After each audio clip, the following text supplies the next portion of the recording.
Eu sou o PH Pereira e este é o canal Mergulhando nas Escrituras. A bem da verdade, nós estamos diante de uma parábola que tem sido motivo de muita discussão dentro do campo teológico.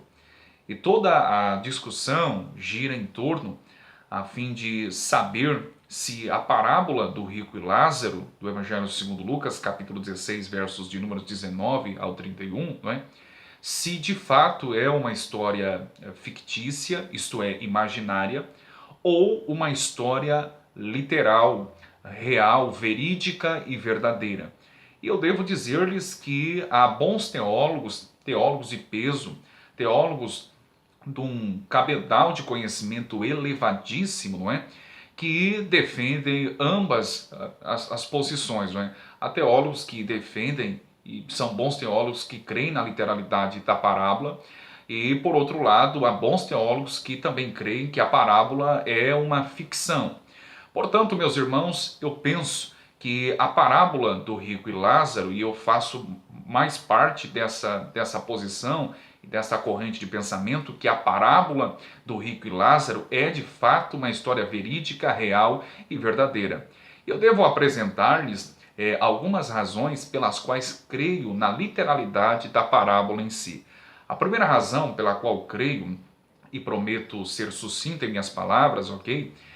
A primeira razão pela qual creio que a parábola de fato é uma história verídica é porque Jesus começa com a expressão havia um homem.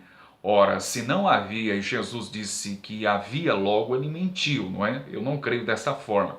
É interessante porque essa mesma expressão bíblica, havia um homem, aparece no livro do patriarca Jó, capítulo 1, verso também de número 1, dizendo assim: havia um homem rico na terra de Uz, cujo nome era Jó. Portanto, se pensarmos que o rico nunca existiu, é uma figura, uma personagem fictícia, nós também correremos no erro de afirmar que o patriarca Jó também não existiu. Aliás, dentro do liberalismo teológico, os teólogos defendem exatamente essa posição, que Jó nunca existiu, que Jó foi uma figura fictícia ou imaginária.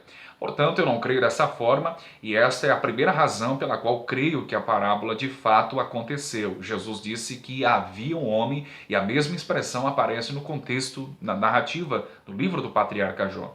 A segunda razão por que creio que a parábola do rico e Lázaro de fato é uma história verídica é porque Jesus faz menção de nomes aqui, não é? Nas outras parábolas, Jesus em momento algum cita nomes de personagens. Contudo, aqui na parábola ele faz menção do mendigo Lázaro, não é? Ele faz menção do patriarca Abraão. Portanto, eu creio que esta é uma boa razão a fim de comprovar a veracidade e a literalidade da parábola.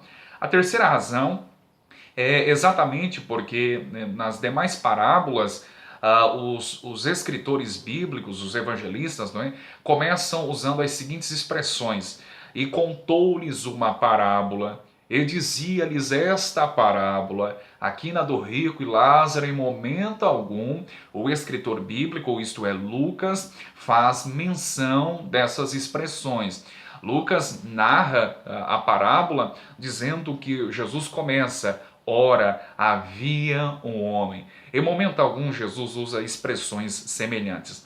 A quarta razão para tentarmos, e esse é um argumento usado por aqueles que dizem que a parábola trata-se de uma ficção, é que a parábola em si, ou melhor, o texto bíblico em si, traz na sua epígrafe o título como a parábola do rico e Lázaro.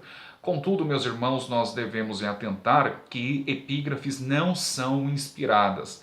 Epígrafes não faziam parte do texto bíblico inspirado original. Para vocês terem uma ideia, até mesmo os capítulos e versículos não faziam parte do texto original. Os capítulos datam a partir do século 13 depois de Cristo e a divisão dos versículos datam a partir do século 16. Até mesmo os chifres, ou melhor, os sinais de pontuação que nós temos nas escrituras, datam a partir do século IX depois de Cristo. Portanto, foram acrescentados. Logo, não fazia parte do texto original. Eles foram acrescentados a fim de facilitar o leitor bíblico na compreensão do texto bíblico e encontrar o texto que está pesquisando e procurando. Agora, se nós apegarmos às epígrafes e afirmar que a parábola do rico e Lázaro é uma história fictícia, porque traz na epígrafe como sendo parábola, nós devemos atentar um único texto. Veja bem, o segundo livro dos Reis, capítulo 2, traz na sua epígrafe o seguinte tema: Elias sobe ao céu num carro de fogo. Todavia, quando verificamos o texto, e lá por volta do verso de número 11, o escritor bíblico narra que o carro de fogo apenas separou Elias de Eliseu, e portanto Elias sobe num redemoinho. Ora, será que a Bíblia está entrando em contradição? É claro que não. A Bíblia, como nós cremos, é a inerrante, infalível palavra de Deus, logo ela está isenta de erros, equívocos e contradições. Já dizia Lutero, não é? Quando eu encontro dificuldade num texto bíblico, o problema não está no texto inspirado por Deus, mas sim no intérprete ou no estudioso da palavra de Deus. Portanto, o que devemos fazer? Será que a Bíblia está entrando em contradição? É claro que não. O que nós devemos ter em mente é que epígrafe não é inspirada. Epígrafe não fazia parte do texto original. Portanto, eu fico com o texto. Elias sobe num redemoinho, não num carro de fogo. Eu penso, meus irmãos, que esse é um pensamento coerente para atentarmos aqui na parábola do rico e Lázaro também. Porque nós não devemos nos apegar nas epígrafes, mas tão somente no texto bíblico.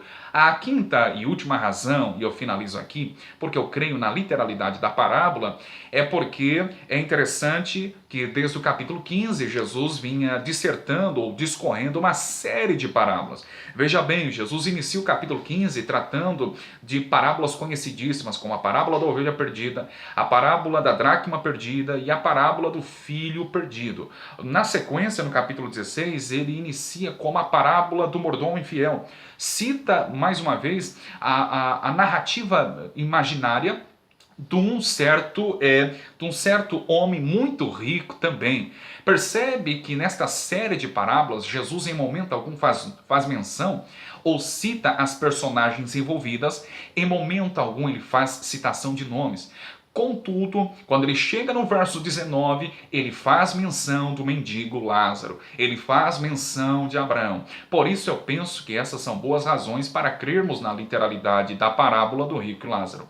Portanto, meus irmãos, devemos ter isso em mente. E eu penso, finalizando aqui, ok, que o ponto máximo da parábola não é ficarmos divergindo em ideias a fim de saber se de fato é ficção ou realidade. O que nós devemos ter em mente, e o ponto máximo, o ponto relevante que eu penso, é que Jesus quis passar a mensagem de que existe um inferno, de que existe uma condenação eterna e de que se o homem não arrepender-se dos seus pecados e não reconhecer Cristo como seu Senhor, Deus irá puni-lo para sempre no inferno. Portanto, existe um inferno, Jesus trata sobre a realidade do inferno e, portanto, há um convite para desfrutar da graça maravilhosa de Deus. Portanto, nós devemos atentar para isso. Ok? Abraço.